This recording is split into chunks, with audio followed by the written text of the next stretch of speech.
On this episode of the Bronze Metalist podcast, we talk about Low Roar by Low Roar, featuring the song Low Roar.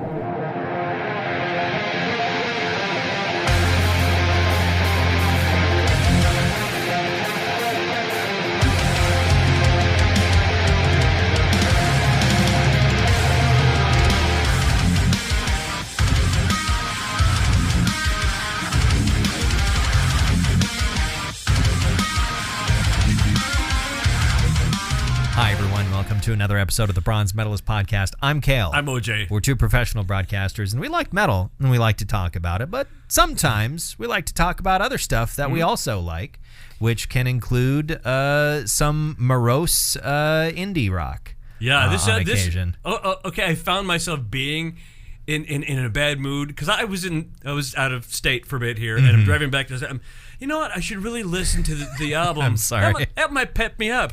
Nope. It sure as fuck did not. It was great, but... Yeah.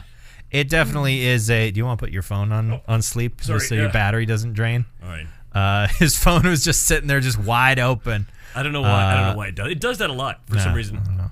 But anyway, yeah, it's definitely on the more morose side of things. I think the lyrics in general are not quite as dark as the vibe is. There is definitely a vibe of melancholy and of isolation, because that's what the album was written about. The singer had just moved to Iceland from California, and the album was written about all the ways he was feeling about that. You know what's crazy is I hadn't looked that up, but there was something about the vibe of this. I went, Iceland. I mean, his voice doesn't not sound like the lead singer of Sigur Rós. Right. He definitely has very similar vocal qualities in some ways to Jónsi? Jónsi. Jónsi from Sigur Rós. Right. There's definitely some similar vibes there. But yeah, he's originally from California and moved to Iceland. He passed away a couple years ago. Oh, I didn't know that. Yeah, he died due to complications from pneumonia at the age of 40. Really? Which is just it's unfortunate. But his music had gotten a lot of recognition before he died, thanks in part to Mr. Hideo Kojima. Right. And we'll talk about the band and the relationship with Death Stranding and Kojima a little bit later. But you know what I found out about Iceland recently that it never occurred to me, but I guess makes sense? What? There are more people by far in North Dakota than there are in Iceland. Yeah, what's the population of Iceland? It's less than 400,000 people. I guess, yeah, I'm not surprised by that. Yeah. How big is Iceland, actually? Because it's one of those, it's far enough north to where it looks rather large on maps, but it's nowhere near as large as it appears to be. Right, like Greenland. When they take Greenland, they put it in Africa. It's like the size of, like Greenland is big on its own, but it's not, the size of Africa. Right. Greenland does have a fairly large footprint, but yeah, I guess I don't know how big. I would, in order to get an accurate visual look, I would have to look at a 3D map, right? And that'll take longer to pull up than I would care to take. But yeah, I guess I'm not super surprised. I always think of for whatever reason, when I think of Iceland, I think of a line from Twin Peaks, which is the hotel is hosting these Icelandic businessmen or something. Yeah. And Pete is like, so you're telling me your whole country is above the tree line? Because he works at a sawmill, at a lumber mill. Right. So that's his thing. Yeah. But yeah, I don't know why. That's so many times I think of Iceland. That line from Twin Peaks pops into my head. Telling me, fellas, don't drink that coffee. there was a fish in the percolator. So I need to rewatch Twin Peaks at some point. I feel like I would enjoy it immensely. And here's the thing with Twin Peaks is that when you want to describe how weird Twin Peaks is, the only thing, the thing you use to describe how weird some shit is it's very Twin Peaks. Yeah, I mean, it's the example. There's not a lot else to compare it to. Right. At least when it comes to television, especially, there's stuff that has come after that's, you know, approached its level of weird, but I can't think of a lot of like TV shows that approach Twin Peaks' level of like earnest quirk and weirdness, and because it's like it's quirky and weird and you know, and it's funny and whatnot, but also it has its very dark side and its serious side and its very surrealist side, and that's, you know, that's David Lynch in a nutshell. And I can't think of anything else that really, like, there's millions of things inspired by Twin Peaks, right? Because it was just that kind of show. It's like every sitcom after Seinfeld is inspired by Seinfeld, right? And Twin Peaks is kind of that for like mystery shows, is like I guess like you know, the X-Files, right? The X-Files owes a ton to Twin Peaks. Yeah. I mean, one could argue it may owe David Duchovny to Twin Peaks. Yeah. Because, you know, that was his role on Twin Peaks was one of his first high-profile like television roles. I do have some good news for you, though. What? That gum you like is going to go back into style? Yeah. Thankfully. One of my favorite things about Twin Peaks is that the show has the line like "I'll see you in 25 years" at the end of the I think it's in the season 2 finale, and then they actually 25 years later made season 3. Made season 3. Like, who's been able to pull off something like that? I can't think of anything else that's actually been able to pull off something like that. I don't, you know, it wasn't planned that they were actually going to like, I don't know when they decided they were actually going to do a season 3, because like, you know, David Lynch was kind of he had done his thing with TV, and the network had fucked it up, and he was, you know, he was like, well, I'm done with TV. But yeah, if I did rewatch Twin Peaks, I know what episodes to skip. I know what episodes to skip now, and all of them are in season 2. I did see on the TikToks the other day some very old man doing a dance trend video, and I'm like, whoa, who is this dude? And then I noticed that on his shirt it said, "Just a Kyle doing Kyle shit." Okay. It's Kyle MacLachlan. Oh my God. Yeah. He is looking older now. Yeah. At some point, he stopped dyeing his hair, and I think that made the biggest difference. I don't know when exactly he stopped dyeing his hair, but it's, you know, full silver at this point. Yeah. Kyle MacLachlan. It's kind of funny because you think of, like, you know, the mid 90s. You think of how he looks. I guess Twin Peaks was early 90s, but like, you think of how he looks in Twin Peaks, and he looks so young. Right. But it's like, he wasn't like, you know, young in Twin Peaks. He was in his 30s at that point. Yeah. He's just very youthful looking. And then you see him in, you know, season 3 of Twin Peaks, and like, yeah, he's got some crow's feet and whatnot, and his face is quite a bit more weathered, chiseled, weathered and chiseled a bit. But you know, his hair had certainly been dyed to be that iconic, you know, jet black that Coop has. Right. But you know, it definitely makes him still look like Coop. But yeah, then you see him without the, you know, the hair dye, and it's like, oh yeah, he's old and no makeup on. Yeah, no makeup on. But he's also Paul. Paul Atreides. Yeah.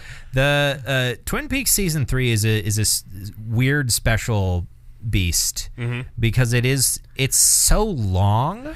Yeah. In a way that TV shows these days aren't anymore. Like, TV shows of that kind with that level of writing, like, it's not written like a prestige TV show is, because there's a certain style of prestige TV. Yeah. But like, and its budget isn't that either. But like, you know, it's well made in the same way. But like, you think of like a really well made HBO series. How long is a season? 6 episodes. Right. And like, you know, the budgets are insane, but you get so little time. And then Twin Peaks is 17 episodes. Twin Peaks season 3 is 17 episodes long, and it's 17 hours of pure, basically unfettered David Lynch doing whatever the fuck he wanted to do. And it's so weird. And there definitely are some times where the pacing is like, holy shit, when is something going to happen? But it is like, then something happens and you're like, oh, I'm glad I waited. I'm glad I waited for that. It was worth it. The build up, was worth it. Yeah, it's a strange, weird beast. But yeah, see, in season 2, I don't know if there are any whole episodes in season 2 that are skippable, but there are definitely scenes in season 2, which is to say, in the whole middle 2 quarters of the season, every single scene that has James in it, you can just skip. Really? Because he leaves town, and they follow him. The camera follow. They're showing us what James is doing after he's left Twin Peaks. Why do we give a fuck? Why do we care what James is doing outside of Twin Peaks that has nothing to do with the plot of the show? Like they had started to build up a little bit, like they, build up this new villain that was used to work with Coop in the FBI or whatever. Like they had built, but what James was doing had nothing to do with it. He just has like an affair with this random woman in some town, this rich woman. He becomes her teenage boy toy for a bit. Yeah. And it's like, why do we care? The joke of Twin Peaks was always that it was it had the DNA of a soap opera. Yeah. That was the idea, is it was like a really weird surrealist soap opera mixed with horror, essentially, and a murder mystery. And all of his scenes went full soap opera. 100% soap opera with none of the other elements that makes Twin Peaks interesting, and they suck. They suck. So anytime you just see James. Yeah, and I don't hate James as a character. He plays his role like everybody else in the show. He fits into the puzzle, especially in the first season and the first half of season 2. Like, he plays his role, and he, like all the other characters, this huge ensemble cast. But then he goes off and does his own thing. It's like, why do we give a fuck? Why do we care? I don't care what he's doing on his little motorcycle trip. I think it'd be fun if he was just punking us. Yeah, he goes on this motorcycle trip. He's at a grocery store. He's picking up produce. He's humming to himself.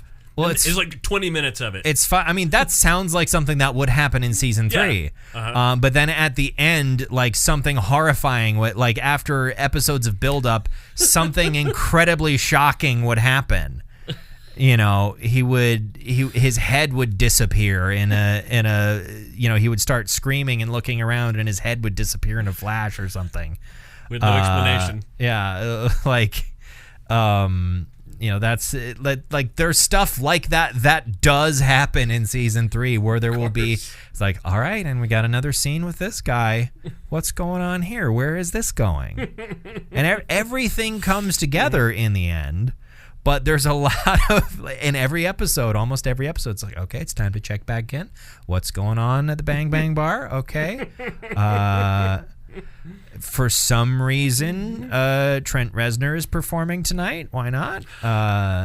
Because this is what he would do. Yeah, of course. Why wouldn't Nine Inch Nails be performing at the Bang Bang Bar?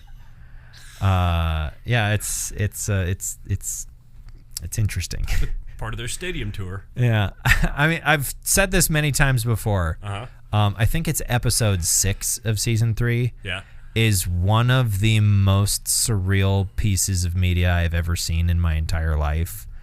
When I watched it, I had to get closer to the screen. Like, I sat and I leaned forward with my elbows on my knees. I had to get physically closer to the screen to try and comprehend what I was seeing. And then when I was done, I felt like I needed to take a shower. What year did that come out? 2017, I think. I think it was 2017. I might be getting it confused with like the Deadwood movie. Maybe they both came out the same year. I don't know. Oh, man. You're dying. I think I have the consumption. You got tuberculosis. Who's texting me? Who sends texts? I don't know. Texts. Oh, that's my sister texting me about her upcoming nuptials. Right. That's this weekend, right? That's yeah, Saturday. Saturday. But how often? How many people do you expect to crash? To crash the wedding? Mm-hmm. I don't know. Why are you looking at me like that? No reason. Don't crash my sister's wedding. First of all, you need to know where it is, which means I would have to tell you where it is. Now you're definitely not going to tell me. Yeah, now I won't. Where's the wedding candle? I actually don't know. My mom told me earlier today, but I was like, I will read this in detail when it's relevant. Right. Well, you're going to show up at your mom and dad's house and then go with them from there, I assume. I'm not sure. I think I might actually drive down to Mandan on my own. It's in Mandan. Yeah. Oh, a whole city. Oh, well. Yeah. I'll probably drive down. I might meet up with them, but I'll probably drive myself down there. I think I think I'm maybe expected to bring my car because my mom mentioned something about chauffeuring my dad around on Saturday. Oh, sure. Why exactly, I'm not sure. I think it's because she'll be busy helping my sister with stuff. Your dad will be slightly buzzed, I assume. Maybe. I don't know why there's an expectation that I won't be, but if that's the case.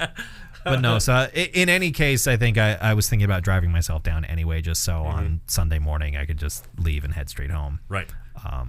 If I want to do that. But we'll see. But yeah, it'll be a fun weekend. Nice. I'm trying to think if I've been up to anything in particular over the last however many days. It's been surprisingly warm this week. Yeah, it has. Right after I bought a brand new jacket to help keep me warm in the fall weather. Goodness, you're coughing up a storm. Well, are you gonna throw up? I feel like I might. I may be just a little bit hungover. Okay. It's all my fault, and I'm not. Well, don't contagious. don't throw up on my floor. I won't. There's where the bathroom is. I'm a man in his 50s. I've barfed before. Okay. You know the signs. Right. Okay. I know how to deal with it. As long as you're not going to suddenly projectile vomit, like you've been possessed by a demon. It's Pazuzu. And then my head spins around. Yeah. Yeah. Is Labubu. Labubu here? Yeah,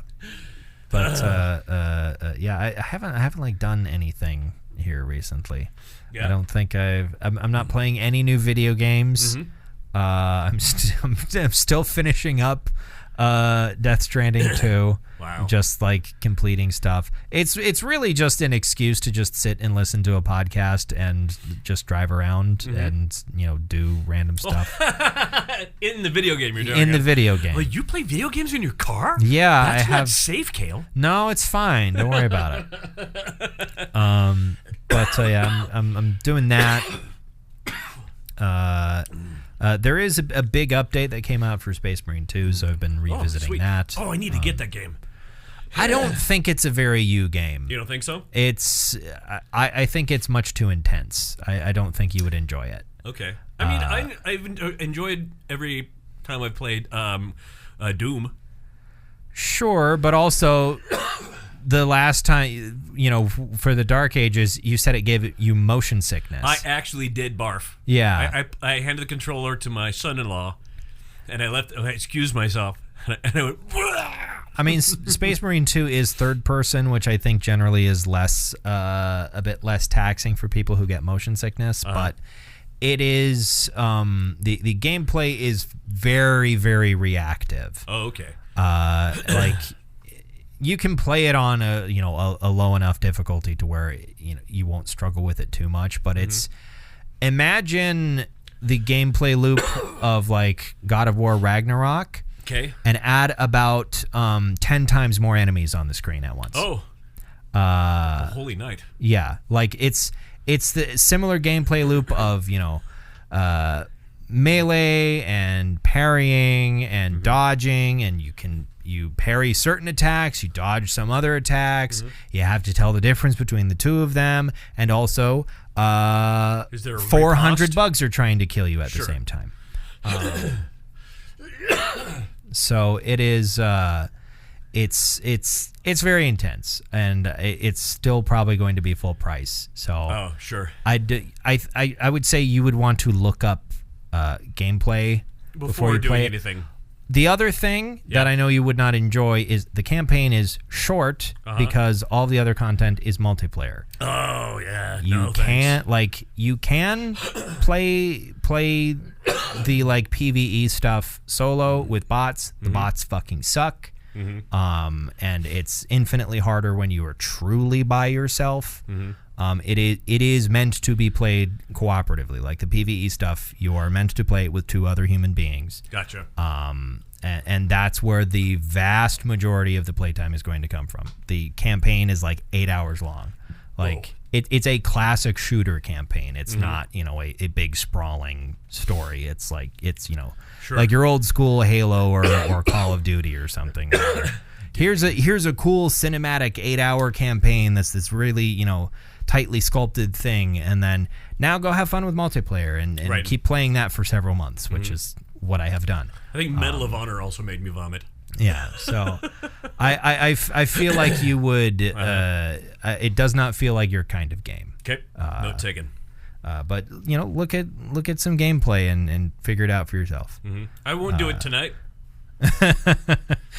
You need to sleep and recover. Yes, I need to not do anything that's going to make me nauseous. You are struggling, man. I am struggling. Do you need a drink? Do you need some water or something? Actually, some water would kick ass. Okay, I'll go right get now. you some water. I appreciate that. I feel infinitely better now. There you go. Water solves a lot of life's problems. It does. It's what's for dinner. Especially the best kind of water is the water of life. What's the other word for that? Vodka, whiskey, basically almost all spirits were initially called aquavitae. Right. Aquavit is another one. Yeah, like pretty much if you look up pretty much any kind of like spirit or liquor and look up the history of it, it'll be like originally called aquavitae. Yeah. Because Latin was everywhere in the late Middle Ages. Right. When people started distilling things for the first time. But do you want to talk about Low Roar? Yeah. So Low Roar, as we alluded to earlier, is an American Icelandic music project, a sort of post-rock or folk rock, sort of indie ambient project that was the brainchild of Ryan Karazia, or Karazia, I think is the way I had thought to pronounce it earlier. I'm not actually sure how his last name is pronounced. I'm pretty sure it's Lithuanian. Okay. But one of those California Lithuanians. Yeah. I'm not sure exactly how it's meant to be pronounced. But he came from California and was in a indie rock band called the Audrey Sessions in the early 2000s that ended up calling it quits at around 2010, and he subsequently moved to Iceland and kept making music with a music producer engineer that had helped with the last album I think he did with Audrey Sessions. So he kept writing stuff and basically was just needed an outlet basically, and wanted to make something that was a lot more personal, which is what this was, and sort of the tenor of Low Roar's music in general was meant to be a lot more intimate and a lot more personal, and a lot more emotional. All of this, at least all of Ryan's parts, were all recorded just on a laptop at his place. I'm sure with microphones and all that sort of stuff, but just direct into a laptop, not in a studio space. And I mean, it's a very stripped down sound, but the quality I think is quite good. Yeah, it's very good for being just a laptop. Yeah.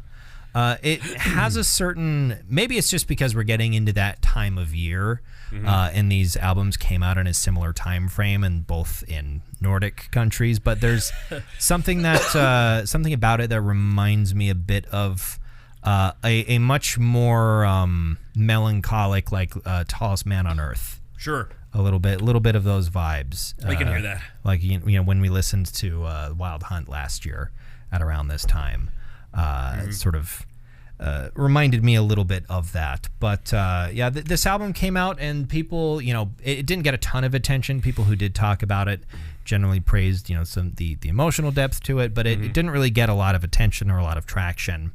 A couple more albums came out, and the band was struggling a little bit. Originally, it was just Ryan, but some other people were added eventually.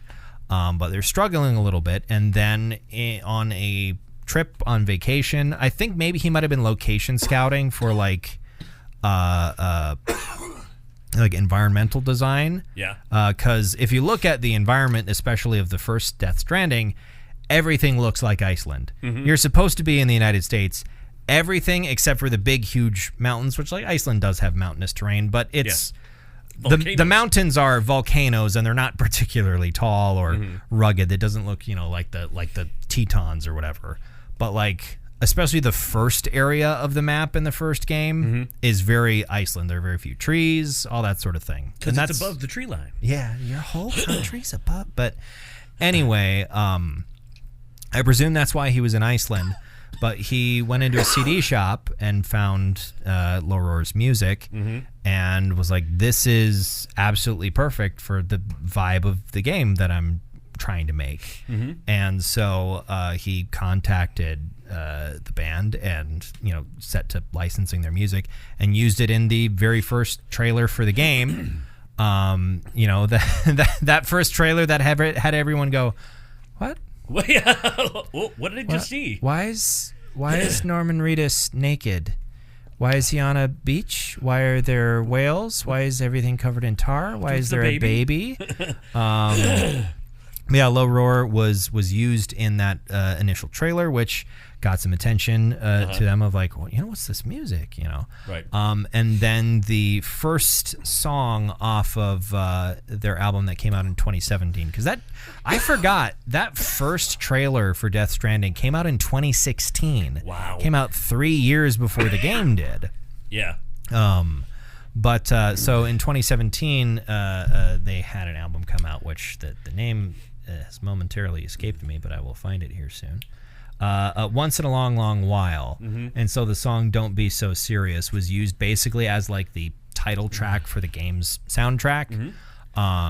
And there's a ton of other Low Roar songs featured all over the soundtrack of the first game. A bit less, maybe not in number, but in frequency. Yeah. In the second game, just because there's more licensed music in general in the second game, because I think Kojima had a bigger budget, and there were various different artists that were like, oh, if Hideo Kojima likes your music, he'll just put it in your game. So maybe people were more, record companies were more willing, or labels were more willing to. It's like the best ad ever. Yeah, license stuff. Yeah, so like the band got a pretty huge boost from the premiere. First, from being used in the trailer, and then just from being all over the game in general, and marketing for the game as well. But then in 2022, Ryan got sick with pneumonia, which maybe is what's going on with you. Maybe. But no, he got sick with pneumonia and passed away due to complications. And there is in Iceland? In Iceland. I mean, pneumonia, it can get you. Yeah, it's a killer. But there is a posthumous album that came out called House in the Woods that came out in February of this year. He recorded it before he died? Yeah, just material that they... No, OJ, he recorded it after he died. Yeah. But no, the album called House in the Woods came out posthumously, and a bunch more songs. I don't know how many of these songs were in the first game, A lot of the songs on this album that I was familiar with are because they were in the second game. Right. Particularly the first track on the album, which was "Give Up," is featured at a fairly. They all of the songs come up at a very atmospheric moment. Are you okay? I'm not, but keep on keeping on. Can you continue? Oh yeah. Okay. I continue. I good. All right.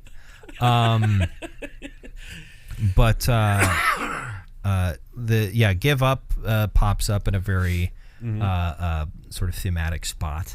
The way that the music tends to be used in Death Stranding, the licensed music, the way it tends to be used is rather than like in any cutscene or anything like that, it will play once you hit while you're out on a delivery, as long as it is like a story mission, rather than just one of the like auto-generated deliveries. Right. It will start playing once you hit a certain distance away from your destination. Nice. And the song, not on this album, but on Once in a Long, Long While, Don't Be So Serious. Actually, I think Don't Be So Serious plays over the opening credits of the game, if I remember correctly. There is a Low Roar song that plays when you crest this hill. Yeah. At the it's like the first big objective in the game, like the place you're trying to get to wrap up like the intro of the game. You like get over this hill, you climb this like low, small mountain, and there's BTs all over the place. It's swamped with rain, and you finally get to the crest of this hill, and the rain clears, and then a Low Roar song starts playing, and it's beautiful. It's like mind blowing how perfect this moment was. And that was kind of the moment where I was like, "Oh, I really like this band. I need to actually listen to this band's music." It was a couple weeks ago. I was in a pretty low mood and was just started for whatever reason, because I had been playing Death Stranding. I was like, "Let's put on some Low Roar," and I started listening to this album. And one of the big ways in which you and I differ is when I'm not feeling great and I listen to music like this, it makes me feel better for some reason. I had this discussion with someone earlier today. Yeah. I said, when Kale's in a bad mood, this is the kind of music that would make him feel better. Yeah, I listen to like sad music and it makes me feel better. And I don't know if it's just kind of cathartic in that way. I don't really understand it. I just know it to be true, generally speaking. I think you're just chemically imbalanced. Sure. Yeah. But yeah, this album is just, it's very atmospheric. It's melancholy, but overall it's chill. It's chill. And it's not like, it's not dark and melancholy in the way that like Bell Witch is dark and melancholy. No, it is not. It's just, it's a normal sort of, not feeling so, not feeling so hot. Just kind of like, sad, Well, a little sad, little lonesome is kind of how I would describe it. I mean, Bell Witch is almost, it almost feels like, it's a fiction, like a horror story that's being put on and produced for your. This feels very personal. Yeah, this is personal and very real. Just witness to all of the noises and the faces that you're making over there, trying to hold it together. I'm good. I'm fine. You're not like salivating a ton or anything right now? Oh yeah. Okay. Yeah, I spent several days with an old friend, and she and I were really trying to open up to each other. And the way we did that was copious amounts of black velvet. Okay. So today don't think about the alcohol. Okay, I'm trying to water. I love water. Yeah.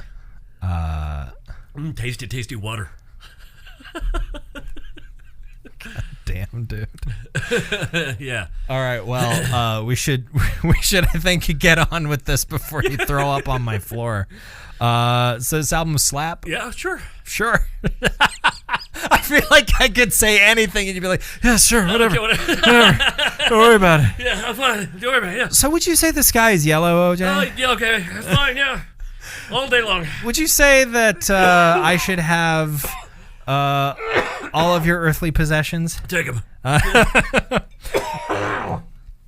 So I did not put together a score for this. I don't know if it got necessarily enough attention to get enough reviews for me to really put together an average for it. The band was pretty pretty small at the time. Right. What's your favorite song? My favorite song is is it called Nobody Else? Let me see. Yes, Nobody Else. Yeah, that one hit me the hardest, I think. All right. I quite like Rolling Over. Yep. I'm also a big fan of Give Up. I'm a big fan of Giving Up myself. Yeah. Well, the thing about it is you read the title and you're like, oh, that's dark. But it's the full lyric is "Don't give up on me," which is a bit less. It's not a command. It's just part of a request. I also quite like Patience a lot, which is another one that was used. Patience was used on Death Stranding 2's soundtrack. And I think Because We Have To also I quite like. Yes. But I think Rolling Over is probably my favorite. That's a longer song. Yeah, it is. Rolling Over is 5 minutes. Which is more time than you have before you void something in there. What metal do you bestow upon this album like Mascanada de Chewbacca? A silver. Yeah, okay. it's good. It's a good, great album. Oh my god. Hey, no, continue. I could. What album do you want to listen to next week? Have I? It's a gold for me if I didn't say so. Oh yeah. Have I ever made you listen to The King and I? I don't think so. Doesn't sound familiar? Doesn't sound familiar to me. What's that's the band, The King and I? No, the album The King and I. By who? The Residents. Oh. Is that the one that has God Loves My Daddy on it? No. No? No, this is their tribute to Elvis. Oh. Okay. I don't think you've had me listen to that. We've listened to, I think, 2 Residents albums. Something like that, yeah. It doesn't sound familiar. So, okay. The King and I. Yeah. Unless we have listened to it, in which case I'm sure there's a different Residents album that you can pull up. There's like 8,000 of them, aren't there? There are, yeah. They even started making new ones recently, even though their main figures died. The eyeball died. Yes, the eyeball. Well, okay. The Residents, The King and I next week. Yeah. So your hand trembling as you go for the glass of water. Like you're a very nervous politician about to give a speech. Yeah. You're at a congressional hearing. All right, that's next week. Until then. I'm going to get some rest. Yeah, please. Also, you out there, go ahead and subscribe to our podcast feed on whatever service you use. You get some rest as well. Yeah. Thank you very much for listening to another episode of the Bronze Metalist Podcast. I'm Kale. I'm OJ. Congratulations. Oh, God.